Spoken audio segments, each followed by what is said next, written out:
Rue de printemps qui me chauffe la couenne. Devrait passer encore un hiver. Vous n'êtes pas dans un show de musique, bien évidemment. Vous avez reconnu que j'avais aucun talent pour ça. J'ai d'autres talents.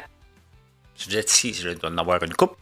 Merci d'être là. Bienvenue en prenant votre café. On est le 21 mars et aujourd'hui, on va parler du Canada. Jamais! On va y aller finalement. Hein? Ne jamais dire jamais. Comme moi, je n'irai jamais en politique. Hein? Comme Geneviève Janson, je n'ai jamais pris de EPO. On a vu le résultat. Hein? On va parler de Curam, du salaire moyen des employés au Canada, quand même. Hein? Poilievre chez Joe Rogan, on va jaser de ça. On laisse la maison en ordre. Devinez qui a dit ça. L'État-providence, est-ce que ça a été bon pour le Québec dans les 20 dernières années? Est-ce que régler un problème en garochant des fonds publics, ça a déjà réglé un problème? Vous pensez, Mario Dumont a écrit un texte et j'ai écrit plusieurs textes là-dessus cette semaine. On va revenir là-dessus. La crise, la guerre plutôt, doit ouvrir des opportunités et le Canada en fait partie. Je vais vous dire pourquoi. Rivière, que je vous ai parlé hier, un deal avec Uber. Polymarket à 90% de réussite sur les prévisions, hein, l'effet de la communauté. L'or, l'argent, cacao, bitcoin, rien n'est éternel. Hein, même le pétrole, il va redescendre. La guerre sur l'impact sur le luxe, la Nasdaq depuis le début de l'année, allez pas voir vos placements. La bachelorette arrêtée, je vous dis pourquoi. My God, qu'il y a des affaires ce matin.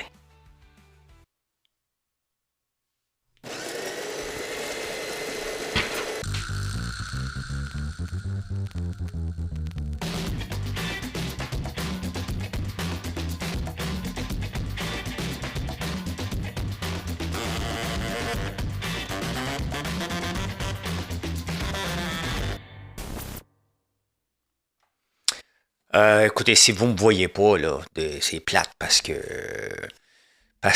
j'aime mon shampoing puis revitalisant. Sincèrement, là, on fait des très bons produits, puis je vais me plugger sans gêne. Allez voir ça. Vous avez les cheveux bouclés. Voyons, bouclés et normaux. Ce shampoing-là est fait pour vous. J'en travaille un autre. D'ici 3 semaines à peu près, on devrait l'avoir pour les cheveux fins. Donc, voilà. Je le teste aussi. Mais pour moi, je ne peux pas l'utiliser, mes cheveux s'en vont partout, je suis obligé de mettre de la pâte. Voilà. Mais jamais. Mark Carney a dit ça la semaine passée. Jamais. Le Canada s'engage, quand tu lis les journaux, le Canada s'engage à aller dans le détroit d'Ormuz pour essayer de... Qu'est-ce qu'ils vont faire? Il faut arrêter cette folie-là en ce moment. Comment l'arrêter? Tu sais, t'as réveillé un lion là, affamé. C'est ça qui a fait Donald Trump. Puis le plus beau, c'est qu'on va aller aider parce que la planète a besoin. Hein? La Terre a besoin. Comment je pourrais dire ça? Au nom de la stabilité mondiale, on a besoin d'aller régler ce qui se passe là-bas. Régler la marde de Bibi puis de Trump. T'sais, même Trump est obligé de dire à Bibi, hey, calme-toi, tu viens d'attaquer quelque chose là, qu'on ne voulait pas qu'il attaque. Là. C'est hors contrôle. On a 2 fous qui sont en train de foutre le bordel mondial. C'est ça. Fait que comment on va s'engager pour ne pas avoir de représailles? Parce qu'on ne veut pas devenir une cible pour l'Iran, là, nous autres ici, là, et ses alliés. Il faut y aller pacifiquement. On va voir. On n'a pas le choix. On n'a plus le choix maintenant. On s'en va, par contre, il ne faut pas oublier qu'on a des chaloupes. Hein? Take a kayak en tabarnane. T'as eu peur que je sac, hein? Non! Je ne sac pas tout le temps. Je pourrais sacler en parlant de Curam. Hein? Le logiciel pour la sécurité de la vieillesse. Après ça, on va mettre la pension là-dessus. Puis après ça, l'assurance chômage. D'ici 2031. On est en 2026. Le logiciel a coûté 6,6 milliards. N'importe quel logiciel ou système qui coûte 6 milliards, il y a un dépassement de coût de à peu près 6,6 milliards, il y a un dépassement de coût de 6,5 milliards. Okay? Quand tu dépasses plus que 100 millions là, pour un système, pose-toi des questions. Là. On est là. Même dans le passé, avec l'intelligence artificielle, on est là. OK? Pose-toi des sérieuses questions. Maintenant, il faut le maintenir. Personne ne sait combien ça va coûter de maintenir. Parce que tu as des licences, faut que tu l'améliores. Les bugs, on évalue à peu près entre 600 et 700 millions de maintenance. C'est à peu près 10 de la valeur totale en moyenne. pour le maintenir. C'est votre argent. Hein? N'oubliez jamais, jamais, jamais, c'est pas de l'argent lointain, là. OK? C'est votre argent à vous puis à moi qu'on gaspille. Puis qu'on trouve ça normal. Personne ne s'offusque au gouvernement. D'ici 2031, vous pensez vraiment, avec la vitesse à laquelle l'intelligence artificielle se développe et la facilité d'écrire du logiciel maintenant, vous pensez vraiment qu'en 2031, ça va valoir la peine de le maintenir ou de le refaire au complet? La réponse, là. Voyons donc, 5 ans, regardez ce qui s'est passé depuis 1 an, depuis 2 ans, même depuis l'arrivée de ChatGPT de novembre 2024 ou 23, je suis plus sûr, là. Je dirais 24. Peut-être 23. Bref, regardez l'évolution, puis là, ça évolue en grand V. Il y a eu ChatGPT, après ça, il y a eu Grok, il y a, pas tout à fait, il y a eu Gemini, il y a DeepSeek, il y en a partout des agents conversationnels. Il va falloir à un moment donné prendre une décision, là. Mais on a les dirigeants politiques qu'on mérite, hein, ceux qu'on met au pouvoir, ceux qui vendent des cartes. C'est ça, les vendeurs de cartes qu'on a pour gérer le pays. Hein? Vous êtes membre, oui, OK, vote pour moi. Ah, c'est ça qu'on a. Exactement ce qu'on a, des vendeurs de cartes. Ça fait un beau pays, hein? Ça fait une belle province. Bien, regardez ce qu'on a. Combien vous pensez qu'il est le salaire moyen à l'heure d'un employé au Canada? 37,46. Là, il y a le méchant paquet qui ne gagne pas ça, là, je suis très conscient. C'est 74 000 par année, le salaire moyen. Il a augmenté de 20 depuis 2020. C'est énorme. C'est énorme. Et tout le temps a été, il faut couvrir le coût de la vie. Hein? L'inflation, le coût de la vie, puis ça rapporte. Pendant que le salaire a monté de 20 ce qui est déjà énorme, la bourse, elle a monté de 30 Il est temps que le gouvernement du Québec, parce que c'est ici qu'on va parler, je me fous un peu du reste qui se passe, il est temps que le gouvernement du Québec se réveille et ait une vraie politique d'autosuffisance alimentaire ici, et pas juste le lait et les volailles. Comment ça se fait qu'on n'a pas d'incitatif pour le bœuf? Le prix du steak n'est plus achetable. C'est pas juste le steak, là, c'est de la viande hachée. Là. OK, on s'en va d'abord vers le porc. Bien, valorisons ça. Le gouvernement a une responsabilité envers ça. Il ne faut pas se cacher, là. Il se cache, mais il y a une responsabilité envers ça. Oui, OK, les légumes ne peuvent pas pousser ici l'hiver. Là. On comprend tout ça des brocolis. Là. Est-ce qu'ils devraient investir dans des grosses serres, dans des buildings à Montréal, comme ça se passe en Chine? Sans engloutir des milliards. Le problème, c'est qu'on ne fait pas confiance au gouvernement de lancer des projets pour faire des tests. Ça va prendre 25 ans et ça va être tout croche. Mais il faut faire quelque chose. 30 ça coûte tellement cher aller faire l'épicerie maintenant. Il faut réapprendre à cuisiner. Il faut dire aux gens, regarde, on va vous aider à cuisiner. C'est ça. Hein? Bien, Poilievre est allé chez Joe Rogan. Il essaie de se présenter comme un premier ministre, un futur premier ministre, puis j'aime ce que je vois. Je ne voterai pas pour lui pareil parce que j'y crois plus. Le problème, c'est que ça fait 20 ans qu'il est politicien, qu'il nous montre qu'il est un bulldog enragé. Ou un Doberman. Un chien enragé, là. Tout le temps en train de critiquer. Il est bon là-dedans. Il est bon pour mordre, puis toujours crier, puis que ça, là, vraiment, il est pas, qu'on l'aime ou pas, on peut dire qu'il est très, très bon pour questionner, puis il est bon en chambre. Là, il essaie de changer son image, mais ça fait 20 ans que tu nous vends une image. C'est assez difficile, là. C'est très difficile. Mais il faut qu'il essaye de quoi? Il faut qu'il fasse plaisir à sa base. Je ne veux pas faire de grandes choses. Là. On a appris qu'il aimait les kettlebells. Bon, bravo. J'en ai moi aussi. Moi aussi, j'aime ça les kettlebells. J'en fais tous les jours. Faites tous les jours. On vous montre ça maintenant.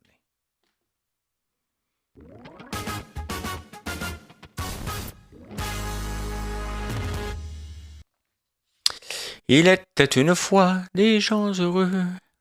C'était parmi les plus silencieux. Allez, au Québec, On laisse la maison en ordre. Me moque allègrement de François Legault. Franchement. Tu sais, pourquoi dire une phrase où ça va être la dernière phrase qu'on va se souvenir de toi? La maison n'est pas en ordre. La maison n'est pas en ordre. Le Québec ne s'est pas amélioré sous la CAQ. Impossible qu'on puisse faire ce constat-là. On a mis une décote. On est endetté à côté dans le tapis. Nos infrastructures tombent en ruine. L'autoroute 50 est encore meurtrière. Les hôpitaux, on n'a pas été capable de foutu de commencer l'hôpital Maisonneuve-Rosemont en 8 ans. On a donné des augmentations de salaire à peu près à tout le monde. On a voulu tenir tête aux syndicats, on s'est plié devant les syndicats. On a voulu mettre la STM au pas, on leur a donné ce qu'ils voulaient. On n'a pas laissé la maison en ordre. SAQ Click avec Éric Kerr, c'est de l'ordre, ça? Non, il faut être effronté, là. Tu sais, je commence à... Ben, pas je commence, là. J'ai hâte de voir l'équipe libérale sous un milliard. J'ai pas trop confiance en milliard, mais encore moins confiance à PSPP. On n'a pas le temps de se préoccuper d'une séparation en ce moment. C'est pas le moment. Il faut qu'on remette 69% de nos dépenses s'en vont en santé. Puis on a un système de merde qu'on ne peut pas utiliser. C'est grave, là. Non, la maison n'est pas en ordre. Et en même temps, ben, qu'est-ce qu'on a vendu au Québec depuis 20, 30, 40 ans? L'État-providence. Hein? François Legault est interventionniste. Il est content de dire qu'on s'est impliqué dans 25 000 entreprises au Québec avec la Caisse de dépôt et Investissement Québec. Non. Subvention à toutes les entreprises qui s'en viennent ici. Non, on ne veut pas ça. On a un programme pour ci, on aide à peu près tout le monde. Non. Non, non, non, non, non, non, non. On ne veut plus ça. Ça nous a amené vers le déclin. La CAQ était supposée de tout revoir ça au complet. Non, ils n'ont rien fait. Il faut arrêter de penser l'État-providence. L'État ne peut pas nous aider tout le monde. Moi, comme entrepreneur, je ne veux rien savoir que l'État vienne m'aider. Tu viendras m'aider là, quand je vais avoir fait mes preuves, je vais être bon, puis que je vais avoir besoin de l'expansion. Viens m'aider à ce moment-là. Autrement, fous-moi la paix. Nettoie la bureaucratie un peu. Parle avec le fédéral. Que les deux s'assoient ensemble. On va regarder ce qu'on peut faire, là. Pendant que la grosse entreprise peut avoir un employé à temps plein, ou 2, ou 4, ou 10, ou 20, pour suivre toute la paperasse, la petite entreprise, comme les nôtres, c'est une journée par semaine dédiée à suivre la paperasse du gouvernement. C'est énorme. C'est énorme. Donc, l'État-providence, là, qui aide tout le monde, qu'on fait tout le monde, moi, j'ai aucun problème à avoir étiquette modérateur, là. Mais, quand je vais me présenter à l'urgence, fais-moi pas attendre 48 heures, là. C'est pas normal que je sois obligé d'aller au privé puis que d'autres personnes soient obligées d'aller au privé. Ce n'est pas normal. Ce n'est pas normal que nos écoles sont tout croches. Ce n'est pas normal. L'argent est là. Il y a trop de gens dans l'administration de l'appareil gouvernemental. Qu'est-ce qu'ils font, tous les employés au ministère de l'Éducation? Faut-vous me le dire, là? À part les profs, là. Qu'est-ce qu'ils font?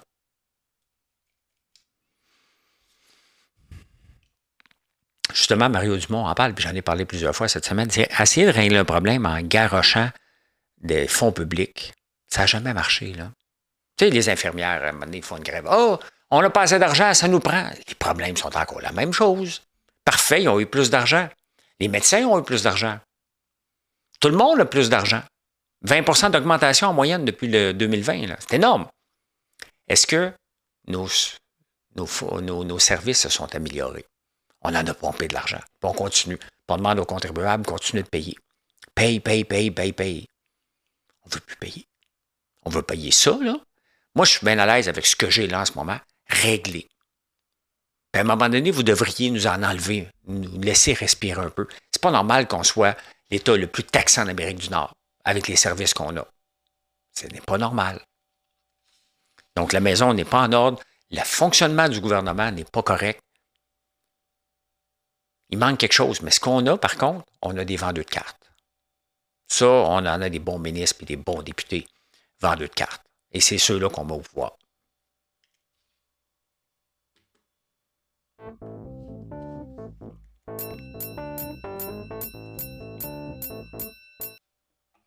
Ben, c'est samedi, puis il y a bien d'autres choses à faire qu'aller voir les placements. Mais puisque vous êtes ici, ça vous intéresse de regarder. Écoute, c'est pathétique. On perd encore vendredi. Moins 3,62. On est rendu à peu près à 4 de perte au Nasdaq depuis le début de l'année. Et ça ne regarde pas bien. Si on regarde, on est vers un escalier, hein? Un escalier qui descend en ce moment. Et ça l'annonce un décrochage à un moment donné, parce que les gens vont se tanner. Il y a des gens qui vont regarder et vont prendre position, vont dire, OK, j'ai assez perdu. Parce qu'il y a des gens qui pensent que ça va s'en aller vers zéro. J'ai tout perdu, j'ai besoin de l'argent. Je te l'avais dit que c'était pas bon la bourse. C'est volatile. C'est encore plus volatile en temps de guerre. Et c'est ce qu'on a. Pas grand vert, là. Costco, presque zéro. Ça compte pas. Des titres que je suis, Shell, Pinterest. On n'est pas FedEx. FedEx a rapporté des bons chiffres. C'est pas beau. C'est pas beau. Quoi d'autre par ici? Le pétrole augmente. Hein? Ah oui, le pétrole augmente. Le pétrole, justement. Ça, c'est DCA. Non, un peu. Le pétrole repart à la hausse. Il était baissé. Il avait baissé, puis il repart, le petit maudit. Hein? 109. Station plus haut. L'Arabie Saoudite dit, c'est pour ça que la bourse dégringole. Je n'ai pas toujours les nouvelles parce qu'il faut presque suivre ça en temps réel, là, d'un bombardement de Netanyahou qui attaque à peu près n'importe quoi. C'est le bordel. Okay? Deux têtes dirigeantes qui ne se parlent pas, qui décident d'attaquer ce qu'ils veulent. C'est ce que ça donne. Un beau bordel total. Cependant, le Canada est un pays producteur de gaz. Il va falloir l'accepter à un moment donné. La Corée sont venus nous voir, l'Allemagne sont venus nous voir, le Japon est venu nous voir, puis j'en oublie certainement d'autres pays qui sont venus nous voir pour avoir du gaz naturel liquide. Et pourquoi ils sont venus ici? Parce qu'on est un pays stable. On va rester un pays stable. Ce n'est pas dans notre mentalité comme les pays du Moyen-Orient. On est stable ici. On se doit. Notre rôle social, là, on a un rôle social à jouer dans la société aussi, dans le monde. Et on peut le faire à travers le pétrole. De dire, regarde, nous autres, on est stable. On va en sortir du gaz naturel liquide. C'est pas normal que 10 à 20 du pétrole part du Qatar, qui doit passer par un détroit où, à chaque crise, ça bloque, puis les guerres éclatent, et toute la planète en paye le prix au point de vue économique. Il faut se départir de ça. Et le Québec, le Canada, puis le Québec a un rôle à jouer. On aime ça jouer des rôles à travers le monde. Ça, c'est un rôle qu'on peut jouer et un rôle qui va nous enrichir en plus. Ne l'oubliez pas. On va amener de la stabilité mondialement, plus qu'on va en avoir d'ici, qui va sortir d'ici, et on va s'enrichir. Qu'est-ce qu'on veut de plus? De quoi qu'on a peur? Ça va sortir par la Colombie-Britannique, on va en profiter. On va juste recevoir plus de péréquation parce que l'Alberta va être de plus en plus riche, la Colombie-Britannique va être de plus en plus riche, puis à un moment donné, l'Alberta va vouloir sacrer son camp du Canada parce qu'il va être tanné de nous enrichir parce qu'on dit non à tout. Hey, Rivière, que je vous ai parlé hier, petit maudit, je vous en parle, puis après ça, il explose, mais là, il redescend parce que la bourse est à ce qu'elle est. A fait un deal avec Uber. Il va sortir un nouveau camion, le R2, et Rivière qui fait des camions électriques. Donc, Uber s'engage à en acheter 100 000 pour sa flotte de véhicules. Ben, j'imagine que c'est pour inciter les propriétaires, parce que, à ma connaissance, Uber, as-tu vraiment des... Ah, mais oui, mais là, c'est des robots taxis. Désolé. Bon, c'est différent. Je n'ai rien dit. Voyons, je fais une nouvelle, puis je ne sais même pas de quoi je parle. On revient voir ici quelque chose d'intéressant. Je suis tombé. Polymarket, la place qu'on peut gager sur à peu près tout. Et leur taux de réussite sur les prédictions, parce que c'est l'effet de groupe. Hein? Au lieu que ce soit un ou deux analystes qui prédisent, blablabla, là, c'est l'effet de groupe. Et l'effet de groupe ont un résultat de 90% sur les prédictions sur Market. Donc, si on regarde ça, en ce moment, aujourd'hui, le pétrole a 72% des chances d'être à 100 $ d'ici la fin mars. Donc, les gens espèrent que ça va se calmer un peu. Mais là, il est déjà à 110, donc 27% des gens y croient. L'Arabie Saoudite dit si ça continue comme ça va aller à 180, le pétrole bientôt. Bien, selon le Polymarket, 1% des gens y croient. Donc, pas tant que ça. Donc, si vous misez, mais je ne pense pas qu'on peut le faire au Canada, puis je n'ai jamais fait, donc je ne vous incite absolument pas à faire ça. Si tu mises que le pétrole va valoir 100 $, tu vas l'acheter à 72 cents et tu vas faire 26 cents. Si vous y croyez, tu cliques acheter. Mais je pense même pas que c'est possible au Canada. Bref, allez voir ça. Polymarket, c'est souvent une belle place pour aller voir des prédictions sur ce qui pourrait se passer. Là, je vous ai montré ça, mais on pourrait en regarder un paquet d'autres, mais c'est pas le rôle. Allez le voir. Puis, moi, je le regarde de plus en plus maintenant. On a regardé l'argent, voyons, le pétrole, mais il y a l'or aussi, qui dégringole. Ben, on le savait que c'était pour finalement dégringoler. Là. Il y a des gens qui pensent que c'est à l'infini. Le pétrole n'est pas à l'infini vers ça. Là. La crise va être réglée comme n'importe quelle autre crise et le pétrole va ressortir quelque part. Ça va-tu prendre 1 mois, 2 ans, 3 ans, 4 ans? Mais tout va se régler à un moment donné. Mais pendant ce temps-là, l'or dégringole.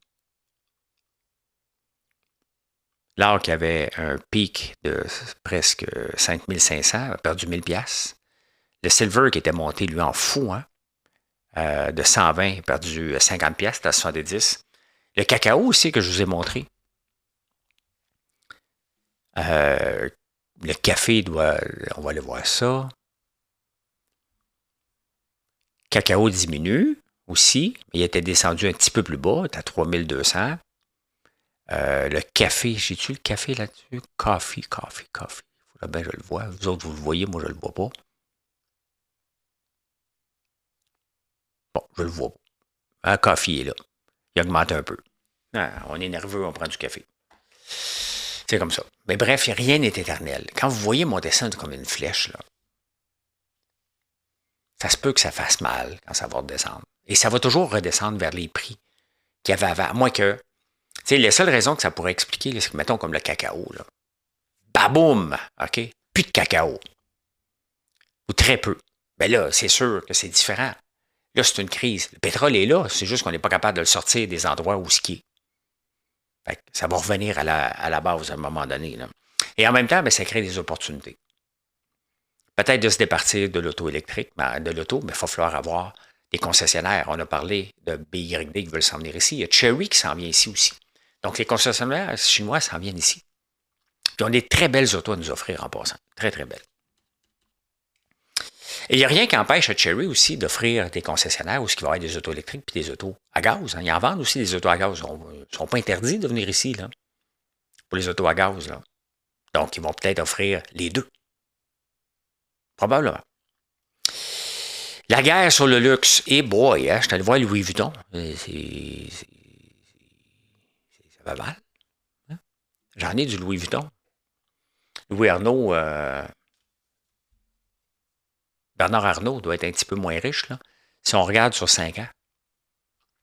Le plus haut que ça a frappé, c'était 1000 $, ça vaut 525 $. Ça dégringole depuis la guerre, c'est sûr. Le gros du luxe se passe aussi beaucoup au Moyen-Orient. Dubaï, tout le monde va là acheter des cossins, là, ceux qui trippent là-dessus. Bien, juste depuis le début de la guerre, ça a perdu 220 $. 761 à 525. 240 $. C'est énorme. C'est énorme.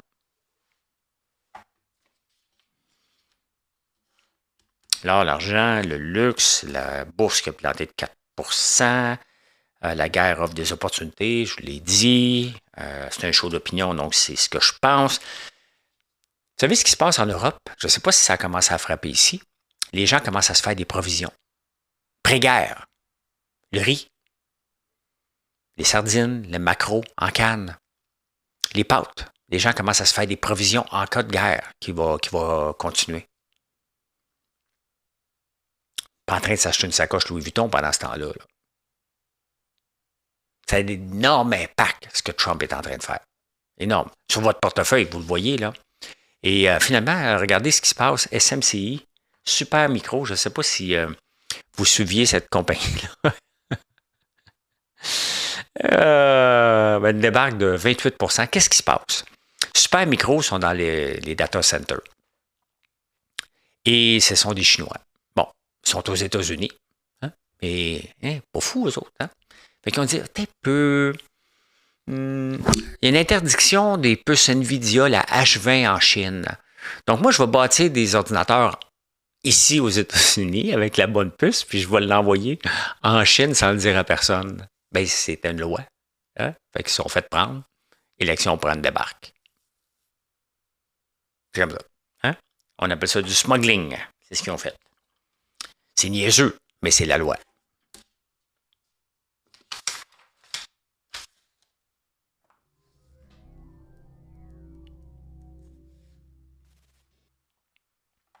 La loi, c'est la loi. Et aimez-vous ça, le show de Bachelorette, hein? De Bachelorette, cette année, c'était une dame de Mormon Housewife. Je ne suis pas ça. Quoique j'aurais pu tomber dessus et l'écouter. Là. Je ne suis pas contre ça pantoute. Là. Elle s'appelle Taylor Frankie Paul. Le show est annulé. Il y a une vidéo qui a circulé qu'elle prenait de la boisson. Pas un alcoolique, mais des problèmes d'alcool, on va dire. Et elle s'est battue avec son ex-chum devant un enfant. C'est sur les réseaux sociaux. Donc, tout le show est enregistré. Ça a dû coûter des millions. Et c'était à Disney. ABC appartient à Disney. Ils ont décidé de le canceller. 3 jours avant. Hein? Quand ton show dépend d'une seule personne, tu fais ton check-up en tabarnouche avant. Hein? On dort en moyenne 6h22 par jour. La médecine dit qu'on devrait dormir 8 heures par jour. Je ne suis pas là-dedans pantoute. Je vous dis de suite, je ne suis pas là-dedans pantoute. Donc, on manque 1h17 par jour de sommeil. 1h27 par jour. 1h28 à peu près. Et ça nous coûte 20 jours par année de sommeil qu'on manque. On accumule 20 jours par année. Christy, si c'était un placement, je l'accumulerais en tabarnouche. Ne me vende pas de ça, c'est comme ça.